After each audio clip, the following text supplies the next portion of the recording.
Hello everyone, আসসালামু আলাইকুম, good morning সবাইকে। তো বাবার বাড়ির ফার্স্ট সকাল, ভোর ভোরই উঠে পড়েছি কারণ সারা রাত অনেক সুন্দর একটা ঘুম হয়েছে। তো আমার বাবা এক বছর হলো আমাদের মাঝে আর নাই। মহান আল্লাহ তাআলা যেন তাকে জান্নাত দান করেন।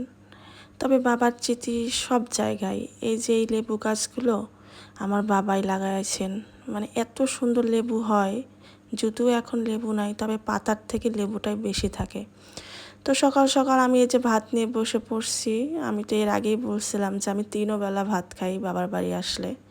জানি না, মানে ভাতটাই আমার প্রধান খাবার হয়ে যায় আর কি। তো এখানে ছিল মাছ ভর্তা, হাঁসের মাংস আর ছোটো মাছ। কালকে গরুর মাংসটা স্কিপ করছি, কিন্তু গাইস আজকে হাঁসের মাংস আর স্কিপ করতে পারবো না। মানে এত মজার মজার খাওয়ান কি স্কিপ করা যায় বলেন? তো তারপরে বড় ভাইয়ের আনা তরমুজ আর মেজো ভাইয়ের আনা রোল খেলাম, মানে খাওয়ার উপরেই আসছি।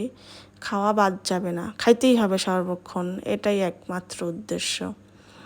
তো আমি যেহেতু শুধু একদিনের উদ্দেশ্যে আসছিলাম, বিশেষ একটা দরকারে, তাই আর মানে ভিডিও করতে পারি নাই, মানে ফ্যামিলিকে সময় দিছি। তো দুপুরে লাঞ্চ করার পরই আমি আবার আমার বাসার উদ্দেশ্যে রওনা দিয়ে দিলাম। কিচ্ছু করার নাই, না যেতে ইচ্ছা করলেও যেতে হবে, এটাই মেয়েদের জীবন। আসলে কোনো সময় না কিছু বলা যায় না, মানে কি আর, কিছুই বলার নাই। তো সবাই ভালো থাকবেন, সুস্থ থাকবেন, আল্লাহ হাফেজ।